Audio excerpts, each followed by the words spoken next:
Quer fazer parte dessa jornada? Inscreva-se no canal e ative as notificações para receber as próximas histórias. Deixe o seu like e o seu comentário e não esqueça de clicar no botão de hipar, pois é muito importante para o crescimento do canal. Só assim o YouTube entende que o conteúdo é relevante. Vamos começar a história. Ela me humilhou diante de todo mundo, dizendo que eu nem na cama servia. Eu só respondi uma palavra e o arrependimento dela veio na hora. Não consigo parar de tremer.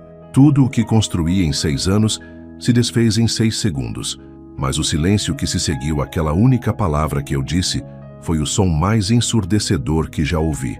Sempre achei que o fim de um relacionamento fosse uma conversa difícil em um ambiente privado, talvez com lágrimas e não está mais dando certo. Nunca, em meus piores pesadelos, imaginei que seria uma execução pública, orquestrada pela pessoa que eu mais confiava, em frente a 30 pessoas, incluindo meus chefes. E eu, que sempre fui o pacificador, o racional, o que evitava conflitos, reagi de uma forma que nem eu mesmo reconheço. E agora, tudo mudou. Meu nome é Paulo, tenho 32 anos e sou engenheiro civil. Trabalho em uma empresa de médio porte, projeto estruturas para edifícios comerciais. Gosto da precisão, da lógica, do fato de que, se você seguir os cálculos e as normas, tudo fica em pé. A vida, eu descobri tarde demais, não segue normas ABNT. Conheci a Rebeca na faculdade. Eu no último ano de engenharia, ela no segundo de publicidade. Ela é o oposto de mim. Espontânea, extrovertida, o centro das atenções em qualquer ambiente. Eu me sentia invisível até ela me notar. Lembro do exato momento. Um amigo em comum apresentou e ela disse com um sorriso que iluminou o bar inteiro: "Um engenheiro? Deve ser muito inteligente. Adoro conversar com pessoas que têm os pés no chão." Eu era terra, ela era fogo. E nos primeiros anos foi uma combinação que aqueceu minha vida de uma forma incrível. Mudamos juntos depois de formado. Alugamos um apartamento. Nossas vidas se entrelaçaram. Meus amigos eram os dela, e vice-versa. Meu melhor amigo, Marcos, também engenheiro e meu colega de trabalho, sempre a tratou como uma irmã. A melhor amiga dela, Juliana, era uma presença constante, a confidente de tudo. Eu gostava do nosso círculo. Era seguro. Rebeca seguiu na publicidade, virando diretora de criação em uma agência badalada. Seu mundo era de festas de lançamento, brainstormings em cafés caros e uma necessidade constante de validação social. Meu mundo era de pranchetas digitais, reuniões com construtoras e a satisfação silenciosa de ver um projeto sair do papel. Aos poucos, nossos mundos começaram a só se tangenciar nas horas de dormir e acordar. Eu atribuía o distanciamento à correria. Ela trabalhava até tarde, eu viajava para obras. Nossas conversas se resumiam à logística. Você paga a conta de luz. Meus pais vêm jantar no sábado. Precisamos comprar um presente para o casamento do fulano. O sexo, que já foi frequente e apaixonado, foi se tornando raro, mecânico. Quando eu tentava iniciar algo, ela estava cansada. Quando ela tentava, eu estava exausto de um dia de obra. A rejeição de ambos os lados foi criando uma ferida silenciosa. Os comentários sutis começaram. "Nossa, Paulo, ainda está usando essa camisa?" Em frente aos amigos. "Você podia se esforçar mais para acompanhar a conversa.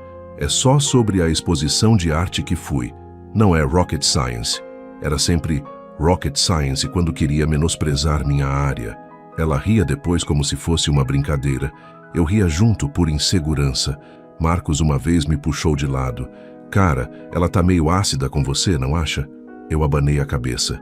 "É o estresse do trabalho dela. Ela é assim." O evento que mudou tudo foi o churrasco na casa do diretor da minha empresa. Um evento familiar, para comemorar o fechamento de um grande projeto do qual eu fui o engenheiro responsável. Era a minha noite. Meu chefe tinha me elogiado pessoalmente. Eu me sentia no topo do mundo, confiante. Rebeca, que mal tinha aparecido nos últimos eventos da empresa, foi convidada e, para minha surpresa, aceitou.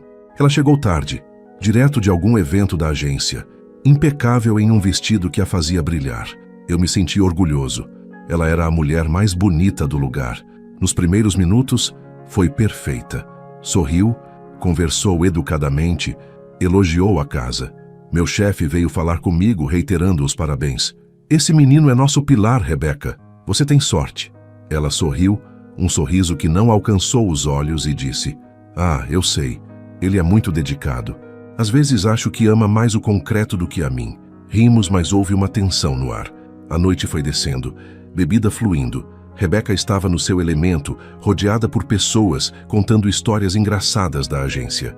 Eu estava com Marcos e Juliana, que também fora convidada, falando sobre uma possível promoção. Foi quando ouvi claramente um grupo de esposas de outros colegas fazendo um comentário sobre um casal que estava se separando. Algo sobre incompatibilidade. Rebeca estava perto delas, bebendo vinho.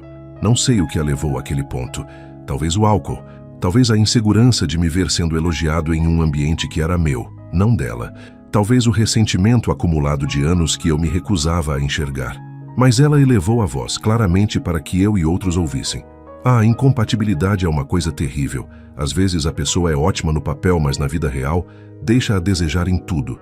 Não tem ambição, não tem drive, não tem presença. Um silêncio constrangedor caiu sobre o grupo próximo a ela. Alguns riram nervosamente. Eu senti meu rosto queimar. Marcos me tocou no braço. Ignore, Paulo, ela tá bêbada. Juliana tentou mudar de assunto. Rebeca, vem cá, preciso te mostrar uma coisa. Mas Rebeca estava com os olhos brilhantes, um olhar que eu conhecia. Era o olhar dela quando estava criando uma campanha polêmica, buscando o impacto. Ela se virou completamente para mim, atravessando o olhar de todos no caminho. A música parecia ter baixado de volume. Falando nisso, Paulo, lembra daquela noite da semana passada? Quando você tentou... Sabe, ela fez uma expressão teatral de pena. Eu fiquei com tanta pena. Parecia um estudante no primeiro dia de estágio, todo desajeitado, sem saber por onde começar. E quando finalmente... Bem, foi tão rápido que eu pensei que tinha sido um espirro. Uma gargalhada explosiva saiu de um dos colegas mais novos, que rapidamente se calou. O mundo ao meu redor desfocou. Eu via as bocas semicerradas, os olhares de pena, de curiosidade mórbida, de embaraço. Meu chefe estava parado a alguns metros, com a esposa claramente ouvindo. A sensação foi de ter sido despido, não apenas das roupas, mas de toda a minha dignidade, da minha história, do meu valor. A ferida silenciosa foi esventrada em público. Ela não parou. Com um sorriso doce e venenoso, finalizou, apontando levemente o copo na minha direção. Gente, infelizmente o meu engenheiro até calcula a resistência do concreto, mas nem na cama serve. Foi como se o chão sumisse. O ar foi expulso dos meus pulmões. 6 anos. 6 anos de compartilhar a mesma cama, o mesmo teto, os mesmos segredos. 6 anos de eu achar que os problemas eram passageiros. Tudo reduzido a uma piada final numa festa, para que ela se sentisse poderosa por 5 segundos. A humilhação era um gosto de metal e cinzas na minha boca. Eu olhei para Marcos e seu rosto estava vermelho de raiva. Olhei para Juliana e ela parecia estar prestes a chorar de vergonha alheia. E em mim algo se partiu. Não foi uma explosão de raiva. Foi um colapso silencioso, interno, como o de um edifício quando as cargas críticas são ultrapassadas. Toda a minha lógica, minha racionalidade, meu medo de conflito evaporaram. Sobrou apenas um vácuo gelado, e desse vácuo, uma clareza absoluta e devastadora. Rebeca ainda mantinha aquele sorriso de superioridade, mas ele começou a vacilar ao ver que eu não estava reagindo como esperava. Eu não baixei a cabeça, não saí correndo, não tentei revidar com outra piada. Eu apenas me levantei, muito devagar. A conversa geral na festa já havia parado. Todos os olhos estavam em nós. Eu andei em sua direção, passos lentos e firmes, como se caminhasse sobre os escombros da minha vida anterior. Ela ficou tensa. Juliana tentou segurar meu braço, mas eu continuei. Parei a 1 metro dela. A expressão dela agora era de desafio misturado com um traço de medo. Ela esperava um grito, uma cena. Eu ofereci apenas um silêncio denso. Então, olhando direto nos olhos dela, com uma calma que vinha das profundezas mais frias da minha alma, eu disse apenas uma palavra. Uma palavra que não era um xingamento, não era um insulto, não era alta. Era apenas um fato, pronunciado com uma clareza cristalina que cortou o ar como uma lâmina. Despejo. A palavra ecoou no silêncio morto da sala. O rosto de Rebeca se desmontou. A arrogância desapareceu. substituída por uma incredulidade total, seguida pelo entendimento e pelo pavor.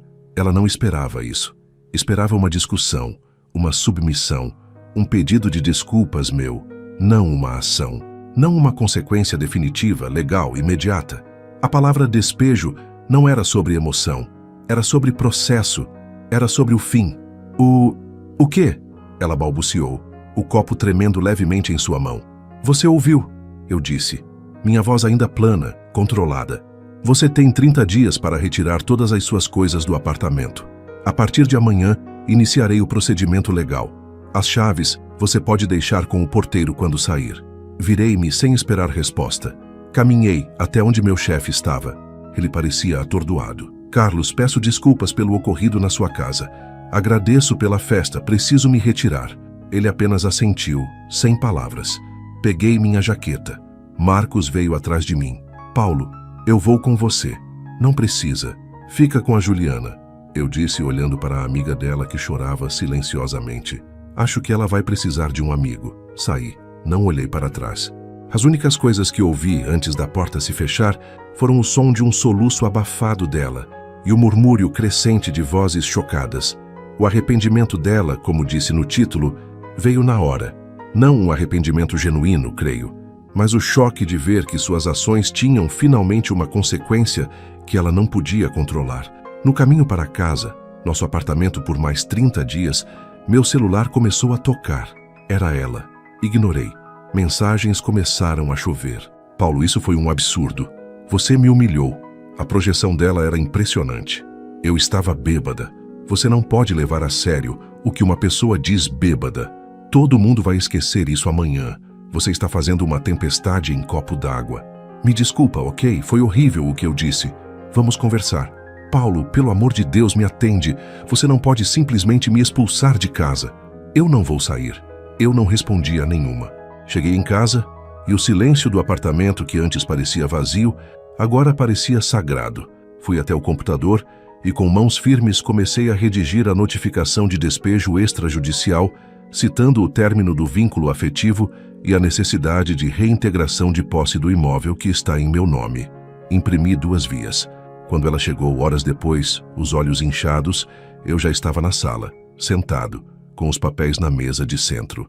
Paulo, precisamos... Ela começou, a voz ainda carregada de uma fúria contida. Eu interrompi calmamente.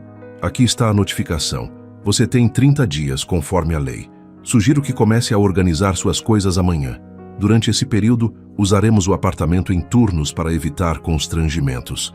Eu vou dormir no escritório ou no sofá da